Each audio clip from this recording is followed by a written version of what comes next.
नमस्कार मेरे प्यारे बच्चों, आप सभी का एक बार फिर से हमारे इस YouTube चैनल में स्वागत है। जैसा कि आप सभी लोगों को याद है कि हमने क्लास 11th का जो मूल कॉन्सेप्ट था इसका एक वीडियो मैं बना चुका हूं, जिसमें आपको मैं ये समझाने की कोशिश किया कि आखिरकार मूल का मतलब क्या है। मैंने आपको वहां ये समझाने की कोशिश किया कि आप मूल का सेंस क्या है। वहां पर अगर आपको याद हो तो कुछ चीजों आप जान चुके होंगे। जैसे मैंने आपको बताया था मूल एक क्या होता है, नंबर होता है। एक मूल एवोगैड्रो नंबर की क्या होता है, इक्वल होता है। मैंने आपको यह समझाया कि एक मूल इलेक्ट्रॉन पे जो चार्ज है वो एक फैराडे होता है। मैंने आपको वहां यह समझाया था कि फैराडे चार्ज की बहुत बड़ी यूनिट होती है।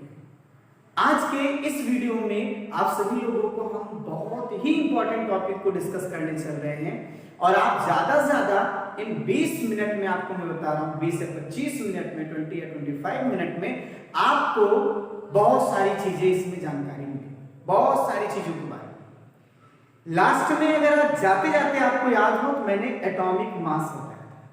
मैंने 1 से लेके 20 तक के एटम के एटॉमिक मास एक्सप्लेन किया था। आप उस एटॉमिक मास को अच्छे से याद किए रहिए, बड़े ही जरूरत पड़ेगी उस एटॉमिक मास की। और अब आपको जो मैं बताने वाला हूं उसे आप समझने की कोशिश करिएगा, क्योंकि बहुत ही इंपॉर्टेंट और अच्छी बात है। जैसे सबसे पहले तो हमारा जो चैप्टर है वो कौन सा है, मोल कॉन्सेप्ट। और मोल कॉन्सेप्ट का ये लेक्चर नंबर कौन सा है, 2। और इसमें आप सभी लोगों को हम सबसे इंपॉर्टेंट बात जो बताने वाले हैं, मैंने उस दिन आपको एटम से रिलेटेड एटॉमिक मास के बारे में एक्सप्लेन किया था और 1 to 20 एटम के एटॉमिक मास मैंने लिखा था और आपसे कहा था कि आप उसे अच्छी तरीके से याद करिए। जितने लोग याद किए होंगे उनके लिए बहुत आसान होगा।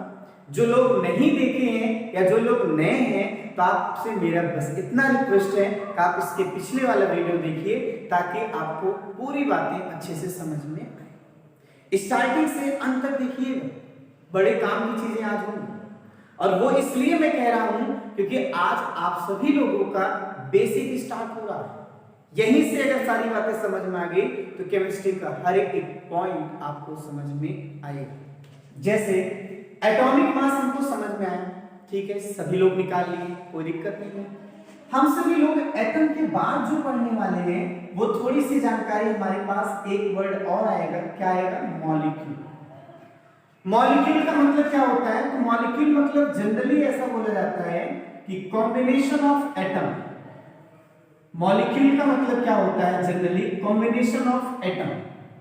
जैसे अगर दो हाइड्रोजन के एटम आपस में क्या होते हैं, जुड़ते हैं, ये आपका H2 जो एक टाइप का क्या है, मॉलिक्यूल है, ये बनता है।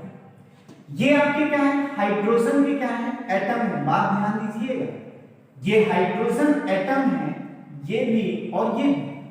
और ये जो आपके पास बना हुआ है वो हाइड्रोजन का क्या है, मॉलिक्यूल। बात मेरी समझ आई आपको?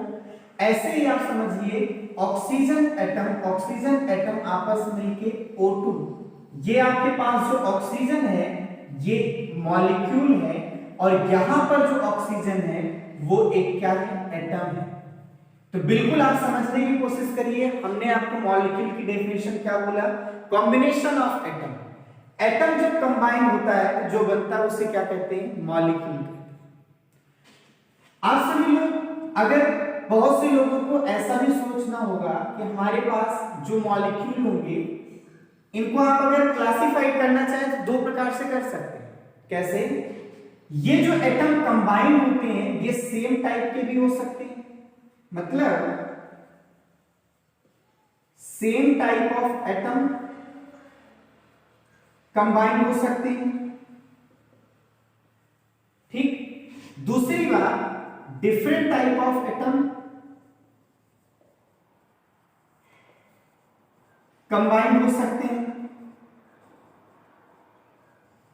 अगर same type of atom combine होते हैं तो आप उन्हें एलिमेंट बोलेंगे, और different type of atom combine होते हैं तो उनसे जो बनेगा उन्हें हम क्या बोलेंगे, कंपाउंड बोलेंगे। अब अगर एटम कंबाइन होता है तो वो क्या बनता है, मॉलिक्यूल बनता है। तो इसका मतलब ये भी एक क्या है, मॉलिक्यूल है। तो सबसे बड़ी चीज क्या है, चाहे वो एलिमेंट होगा चाहे कंपाउंड होगा, दोनों के दोनों क्या है, मॉलिक्यूल है। तो केमिस्ट्री की लैंग्वेज समझने की कोशिश करिए। आप अक्सर मॉलिक्यूल वर्ड बोलिएगा, आप कंफ्यूज मत होइए, एलिमेंट और कंपाउंड में डिफरेंट है। अगर आप सभी लोगों से हम यहाँ पे थोड़ी सी चर्चा करें, H2 हुआ, Cl2 हुआ, N2 हुआ, O2 हुआ, या फिर P4 हुआ, या S8 हुआ, अगर हम इन सब की बात करें तो इन मॉलिक्यूल्स को बनाने में जो एटम पार्टिसिपेट किए वो सेम टाइप के हैं, तो हम इन्हें एलिमेंट बोलेंगे। और अगर हम इनमें देखें, जैसे H2O हुआ, H2S हुआ, SO2 हुआ, CO2 हुआ, CO हुआ, या फिर आप ध्यान दे सकते हैं HCl हुआ, ये जो आपके पास मॉलिक्यूल हैं, इन मॉलिक्यूल को बनाने के लिए जो एटम लगे हुए हैं वो अलग अलग एटम हैं, तो हम इन्हें क्या बोलेंगे, कंपाउंड। पर एक कॉमन बात है, ये भी मॉलिक्यूल है, ये भी मॉलिक्यूल है। तो केमिस्ट्री की लैंग्वेज को समझिए कि आप अक्सर बोलेंगे कोई भी ऐसा मॉलिक्यूल, जब आप मॉलिक्यूल बोल देंगे तो वहां कोई कंफ्यूजन नहीं होगी, क्योंकि वो एलिमेंट भी हो सकता है और कंपाउंड भी हो सकता है। अब बात थोड़ा समझने की कोशिश करिएगा कि हमने अभी आपको मॉलिक्यूल के टाइप बताया है। अब आप थोड़ा सोचिए, एक छोटा सा टर्म यहां पर और आता है जिसे हम कहते हैं मॉलिक्यूलरिटी। देखिए मॉलिक्यूलरिटी का मतलब क्या होता है, मॉलिक्यूलरिटी का मतलब है कि एक मॉलिक्यूल को बनाने के लिए कितने एटम कंबाइंड हुए हैं। यानी आप खुद लिख सकते हैं क्या, नंबर ऑफ एटम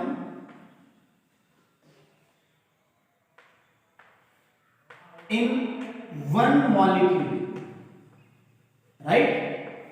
एक मॉलिक्यूल में जितने एटम होंगे वो उसकी क्या कहलाएगी, मॉलिक्यूलरिटी। देखिए जरा, अगर हम सभी लोग यहां पर थोड़ा सा ध्यान दें, जैसे हीलियम है, नियॉन है, आर्गन है, इनमें अगर आप ध्यान से देखेंगे तो एक एटम है, इकलौता एटम है, इनमें किसी और एटम का कोई कॉम्बिनेशन नहीं है, तो हम इन्हें केवल तो केवल क्या नाम देंगे, एटम। या फिर अगर आप इनको मॉलिक्यूल भी कहना चाहें तो आप कह सकते हैं, कोई डाउट नहीं, कोई प्रॉब्लम नहीं है। बात मेरी समझ आई आपको। अब अगर इनके हम सभी लोग मॉलिक्यूलरिटी के बारे में बात करेंगे तो मॉलिक्यूलरिटी कितनी हो जाएगी, 1। मॉलिक्यूलरिटी को अगर सिंबल वाइज m से दिखा रहे हैं तो इसकी मॉलिक्यूलरिटी कितनी होगी, 1। इसी जगह H2 हुआ, Cl2 हुआ, HCl हुआ, अगर हम इनमें देखें H2 में कितने एटम हैं, 2, Cl2 में कितने एटम हैं, 2, HCl में कितने हैं, 2, एक H एक Cl, तो इनकी मॉलिक्यूलरिटी कितनी हो जाएगी, 2। इस तरह से अगर हमारे पास एक आपके पास C6H12O6 अगर मान लीजिए ये टाइप का क्या है, मॉलिक्यूल है। मॉलिक्यूल में इसलिए बोल रहा हूं क्योंकि बहुत सारे एटम आपस में जुड़े हुए हैं। अगर कोई आदमी पूछता है क्या ये मॉलिक्यूल एलिमेंट या कंपाउंड में से कौन है, तो आप बोलेंगे कंपाउंड है, इसलिए क्योंकि यहां अलग अलग एटम आए हुए, ये भूलिएगा। अब इनकी अगर हम मॉलिक्यूलरिटी की बात करें तो कितने एटम्स हैं, ध्यान दीजिए, इस एक मॉलिक्यूल में कितने एटम हैं, 6 एटम कार्बन के हैं, 12 एटम हाइड्रोजन के हैं, 6 ऑक्सीजन के हैं, तो टोटल आप देखिए कितने हो जाएंगे, 24 हो जाएंगे। आप सभी लोगों को मॉलिक्यूलरिटी निकालना आ जाएगा। जैसे एक और एग्जांपल ले लीजिए, जैसे K2SO4 है, इसकी मॉलिक्यूलरिटी कितनी होगी, तो यहां 2 3 4 7। इसी जगह Ca3PO4 होल ट्राई, इसमें कितना होगा, कैल्शियम के कितने हैं, 3, फास्फोरस कितना है, 3, ऑक्सीजन कितना है, 3 4 जा 12 12 और 3 15 15 3 18, यानी इसकी मॉलिक्यूलरिटी कितनी आई, 18। तो आप सभी लोग मॉलिक्यूलरिटी निकाल लेंगे, कैसा होगा, मॉलिक्यूलरिटी का मतलब समझ में आया, ठीक है। जब आप मॉलिक्यूलरिटी को समझ गए हैं तो आप सभी लोग थोड़ा और बात समझिए कि हम सभी लोग क्या करते हैं, जो मॉलिक्यूल हमारे पास है इसको क्लासिफाइड करते हैं, अब जो क्लासिफिकेशन किया गया है वो किसके बेस पे किया गया है? On the basis of molecularity. Molecularity के बेस पे हमारे पास मॉलिक्यूल कई टाइप के हो सकते हैं। जैसे पहला, एक को हम कह सकते हैं मोनो एटॉमिक मॉलिक्यूल। ये छोटे छोटे नाम हैं, थोड़ा सा ध्यान दीजिएगा। ऐसे मॉलिक्यूल जिनकी मॉलिक्यूलरिटी क्या होगी? 1, तो इन्हें एटम भी बोल सकते हैं। वो एग्जांपल में जैसे इनर्ट गैस, इसका एग्जांपल कैसा है? इनर्ट गैस है। जैसे हीलियम है, नियॉन है, आर्गन है, क्रिप्टॉन है, ये सारी चीजें। दूसरी बात, आपसे वो बोल सकता है डाई एटॉमिक मॉलिक्यूल।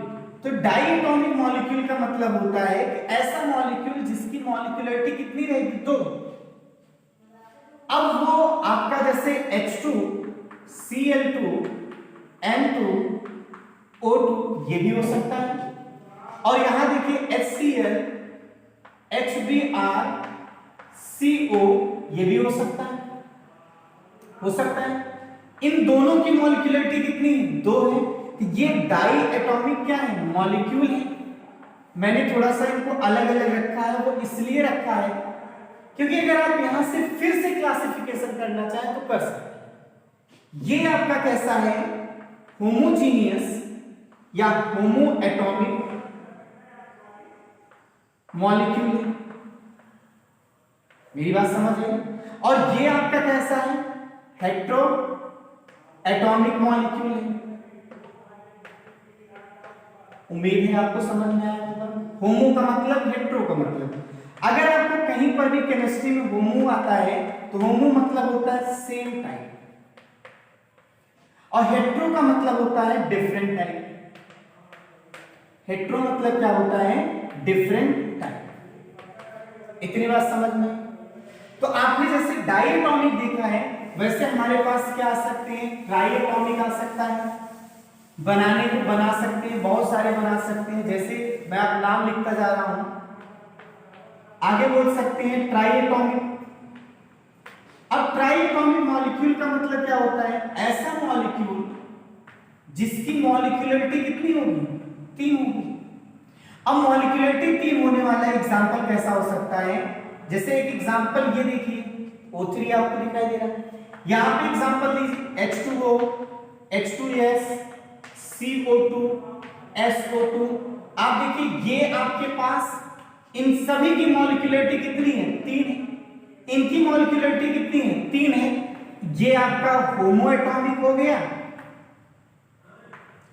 और ये कैसा हो गया? हेट्रो एटॉमिक हो गया, राइट? बिल्कुल ऐसे ही चौथा, टेट्रा एटॉमिक मॉलिक्यूल हम बोल सकते हैं।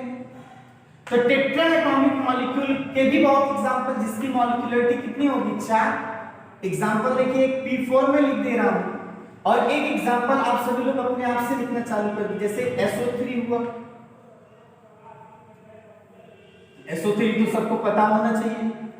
जैसे और भी चल के मान लीजिए यहां पे PCl3 हुआ या NH3 हुआ, इन सब की मॉलिक्यूलरिटी कितनी है? 4। ये हेट्रो है और ये क्या है?